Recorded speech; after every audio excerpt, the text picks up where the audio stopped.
Now, it has been praised by Prince Charles and publicly supported by many prominent British Asians. But an investigation by Channel 4 News reveals that amongst the beneficiaries of money raised by the aid organisation Sewa International are Hindu extremists behind a campaign of violence in India.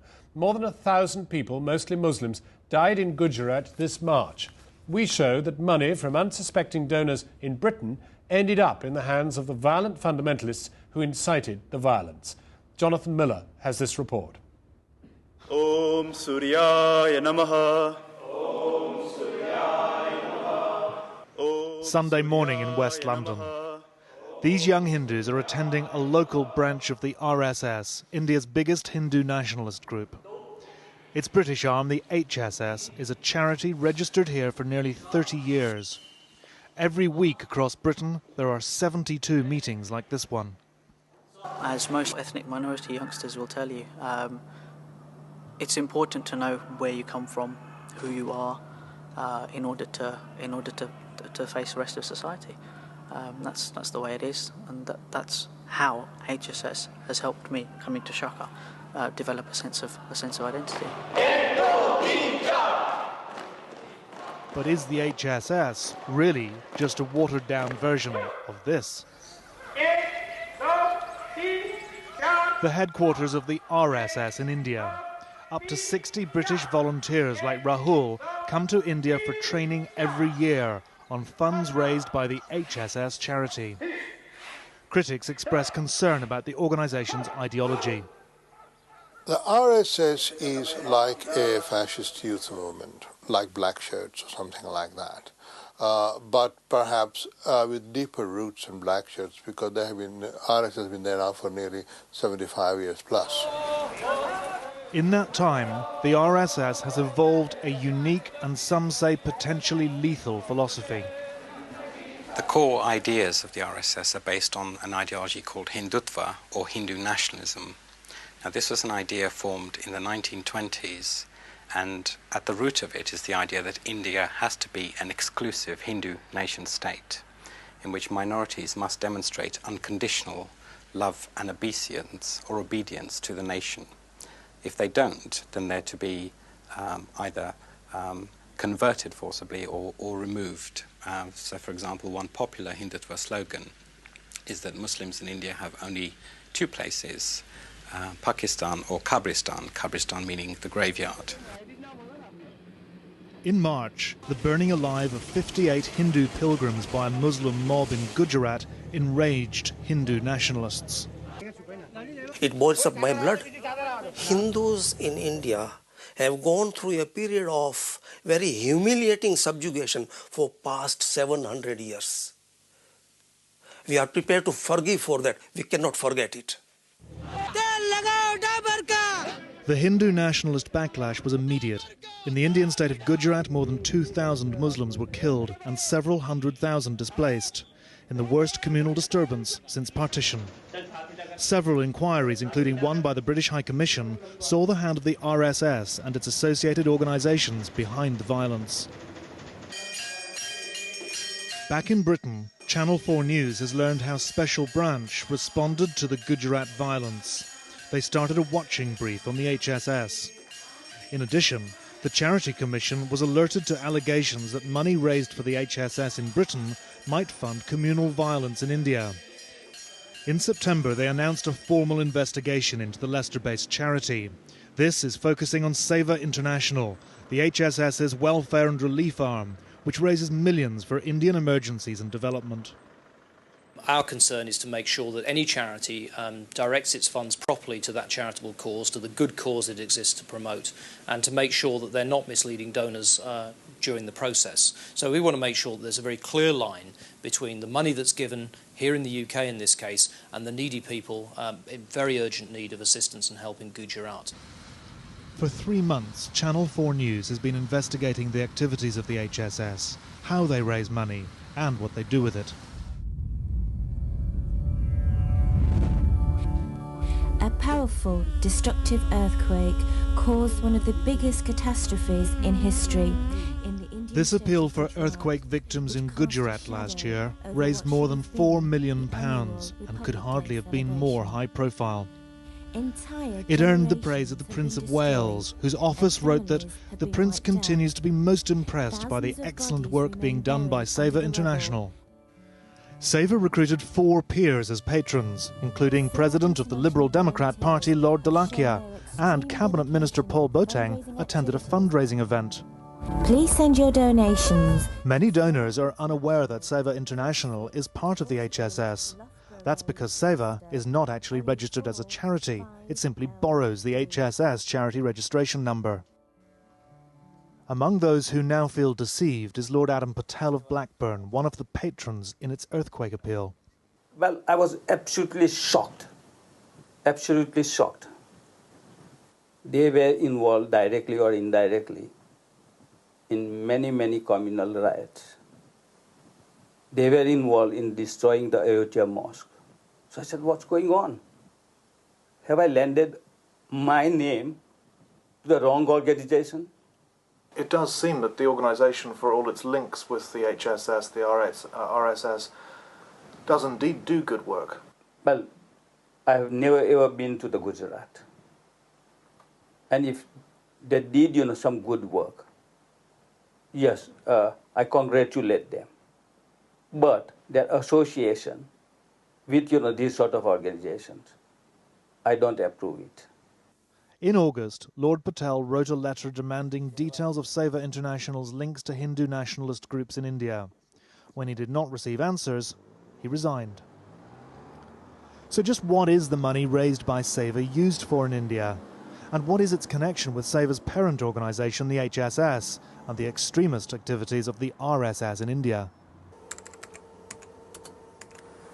I've logged on to the Seva International website here, where you can donate money online by credit card.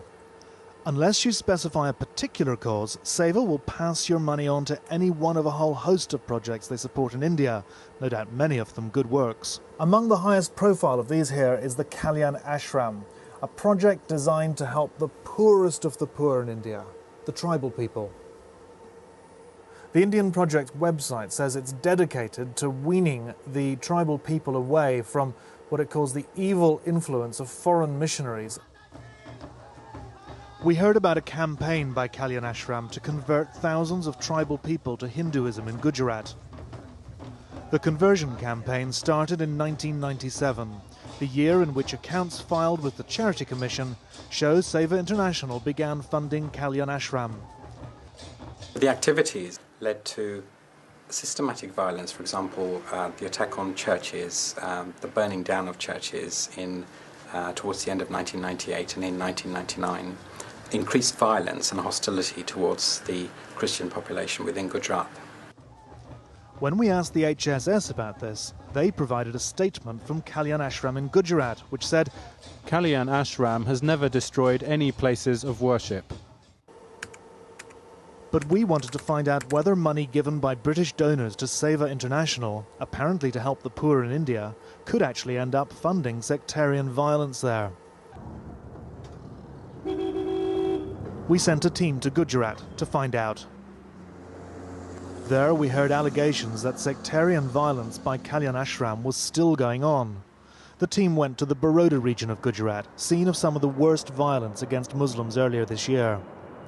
56 people were killed here in just a few days, hundreds more injured, 29 mosques were destroyed, thousands were driven from their homes. In village after village, we spoke to several victims who blamed the violence on Kalyan Ashram. One of them was Muhammad Haji. We had to run away from our village. This is our house which they burnt. They looted our property. About 150 homes were destroyed here. And this is our mosque which they burnt down. We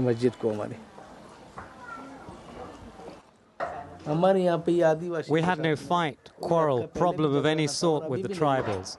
We used to live peacefully with them. That night, a Hindu activist close to Kalyan Ashram told us the inside story of the organisation Seva International funds from Britain. We've had to protect his identity. He told us the local Kalyan Ashram boss had orchestrated the attacks in Muhammad Haji's area. He threatened the villagers, saying that if they didn't join in provoking the Muslims and burning them, they would also be treated like Muslims and burnt. And he said the government is on our side, nothing will happen to you. So the Kalyan Ashram activists gave the villagers bows and arrows and revolvers and such arms. When our team went to the ashram boss's home village, his family said he was on the run from the police. The police accuse him of leading a mob of 2,000 tribal people in another big attack. And in a chilling aside, a local Hindu activist told of Kalyan Ashram's plans for yet more violence. The Christians have made a church in our village. We've thought several times of destroying it. One day we'll definitely break it down. Retired Indian Supreme Court Judge P.B. Savant has spent months hearing evidence for an independent tribunal on the Gujarat violence. He has no doubts about Kalyan Ashram's role. The organization called Vanvasi Kalyan Ashram, through which the tribals are being indoctrinated into communal philosophy, was roped in. And all those who are trained there were also enrolled for violence. The president of Kalyan Ashram in Gujarat denied his organization was involved in violence. He also denied any dealings with the HSS and even, at first, with Seva International. You didn't have help from Seva International? Seva International, no. Because they list you as one of the projects which they sponsor. Some students, they were providing assistance as scholarships to students, school fees. Now there might be some tribal students who might be receiving from Seva International. It turns out Dr. Shah's missing worker in Baroda, accused of leading the violence there, was in charge of tribal students, the work that Dr. Shah suggests is funded by Seva International. Justice Savant is adamant that overseas funding like that from Seva International is fueling sectarian violence in India and that there must be greater scrutiny.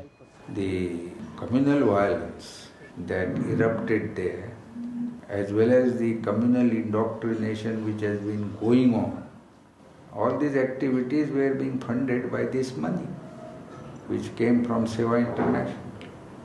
They believe that the money is going for the welfare and rural development. But that is not so. It may be a part of the activities, but much of it goes for this communal indoctrination. Back in Britain, Channel 4 News spoke to a number of donors to Seva International who were surprised by its links to violence. A Bradford businessman who gave £7,000. With that knowledge, there's no way one would have actually contributed anything at all. We are not allied to or affiliated to or support any extremist organisation of any sort. A Wellingborough councillor who helped raise £30,000. Money was raised by schools, by other fundraising activities. I don't think people would have given money knowing that the money was going to the RSS in India. But in Leicester, the HSS National Secretary says the charity can't be held to account for what happens in India. We totally condemned any violence or any intimidation or any course of coercion that would have taken place on any human being, wherever he is. I totally condemn it.